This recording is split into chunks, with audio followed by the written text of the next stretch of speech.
What's up guys, Metallic Rock here, and today I'm going to be bringing you a guide to pug tanking from Mythic Plus. This is for someone who's like tired of guides always like being centered around group play, or if you're scared to tank somebody else's key that you don't know, or any other guides just say like trust your healers or use your team's interrupts. If you pug, you know that that's not a thing. Team interrupts are not a thing.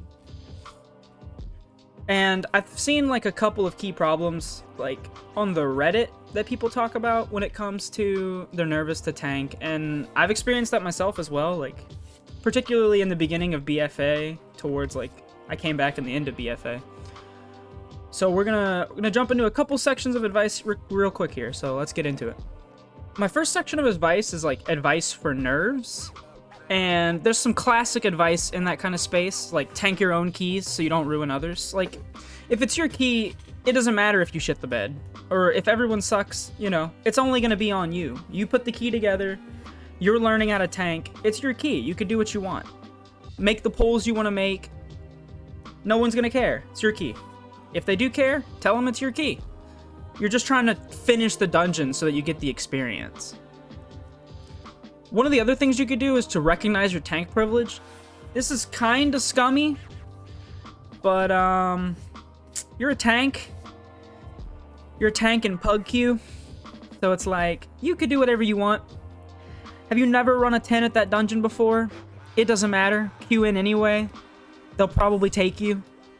They've probably been sitting there for 30 minutes waiting for a tank to queue in, and as soon as you queue in, they're just gonna instantly accept it without questioning it.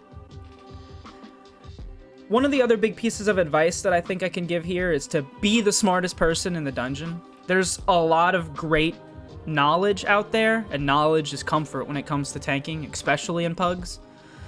You could check out Dratnos. He's got like 2 great sources of information, both his Raider.io weekly routes, which you can import into Mythic Dungeon tools, and those are great if you're doing like 10s or even just 9s and lower, to know which routes to take, to know which pulls to make. But also, he lays out where your prides are going to spawn for you, and he tries to line them up perfectly. And he also has a YouTube channel, obviously, and a Twitch, where he goes through the dungeons at the beginning of every week, and the affixes and how things might affect the dungeon. Some other things you could check out are like class guides for your specific class and spec, as well as like dungeon guides specifically. A lot of the dungeons have tricks to them or additional things. Every dungeon has a covenant bonus. So it's like knowing everything you can when you go into the dungeon will be something that sets you up for success inside the dungeon. Another thing that pugs typically struggle with is just dealing with basic mechanics. You know, things like interrupts, which things to kill first, or maybe you need to kill the pack evenly that week because of affixes. Something you can do is utilize your whole kit. This is another obvious tip, but you really need to utilize your whole kit. Is your interrupt on cooldown? Great. Do you have a CC? Do you have a stun? Almost every tank spec can deal with casts in multiple ways. If you can catch it, you should. You can't trust the other people to do it. The other thing you can do is understand which interrupts are important and which mobs are the most dangerous. This allows you to do things like set target priority, which is why I'm going to recommend an add-on called OPIE here, O-P-I-E, which is, it opens up a wheel. I mostly use it to select which mobs I'm going to mark very quickly with just like a quick press of the keyboard instead of having to pull down the drop down menu. Something when it comes to target priority to recognize is that DPS have been trained to hate skull markers. So if you know you're coming up to a pack and there's a mob in there that's gonna wreck the crap out of you, mark it with a skull and watch it die about 20 to 30% faster than any other mob in that pack. DPS will just beat the crap out of it. Something else that you can do to make yourself feel more secure is kind of counterintuitive to what I was just talking about when it comes to dealing with mechanics, where there I told you to just, if you can do something, you should do it, no matter what. Which is just do your job. You're a tank.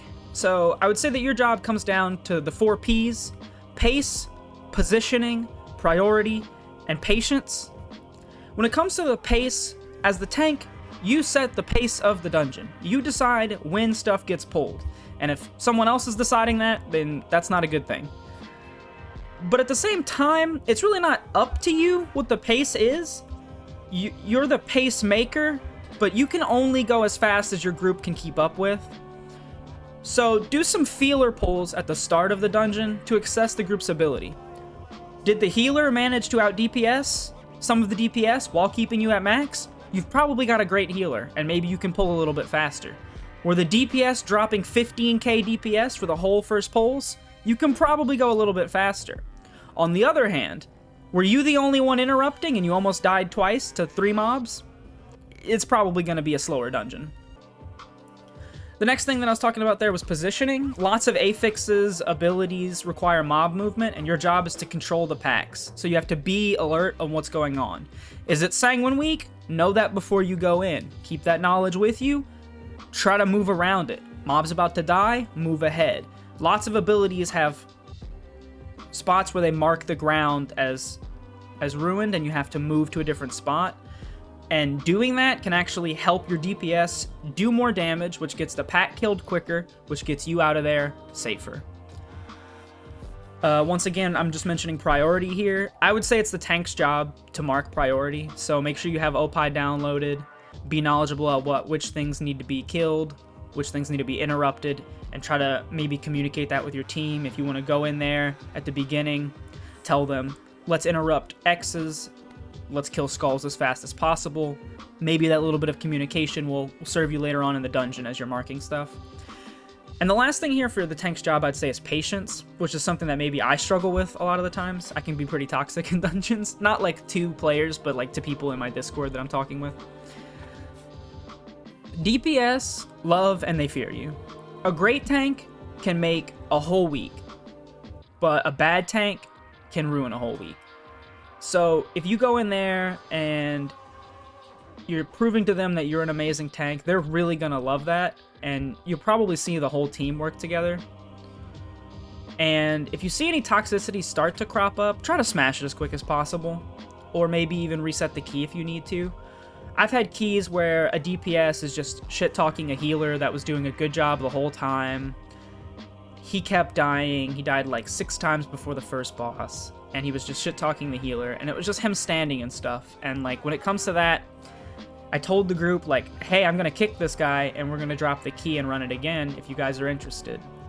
Because we probably weren't gonna time that key the way it was running. We had lost 30 seconds to him already because he died 6 times and he wasn't doing good damage. So we were like a whole DPS down. And instead of running, you know, an 8 key or a 9 key with 4 people, just rather run 1 key lower with a full 5.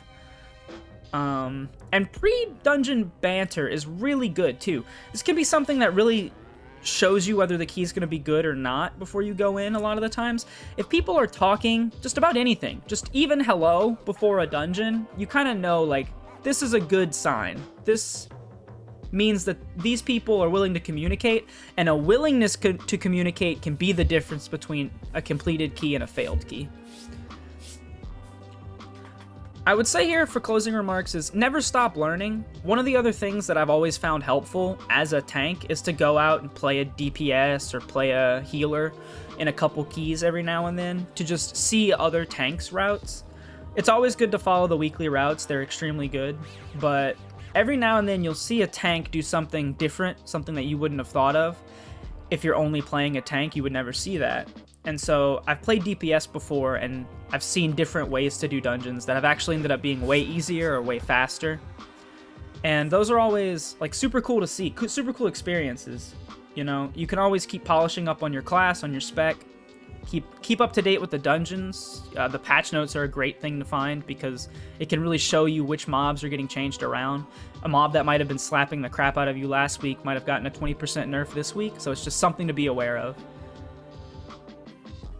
If you've enjoyed this video, I really appreciate it, and I hope that it was helpful to somebody out there. You can follow me over on my socials at metallicrock_ on Twitter, or Metallic Rock on Twitch. I also have a Discord that I'll include in the description below. If I missed anything here, let me know. Just comment on it. I'm not by any means like an expert at tanking. This is more of like a beginner's guide to pug tanking, because I see a lot of posts on the Reddit about people very nervous to like even get into Mythic Plus, or some people not even willing to touch zeros. And like, I think that's really sad.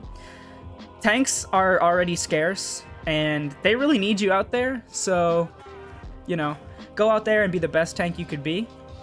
And go out there and complete your dungeon goals, because if you're running dungeons, it's got to be for personal goals, right? Because everybody knows dungeons don't drop loot. All right, I'll see you guys real soon. Thanks for watching.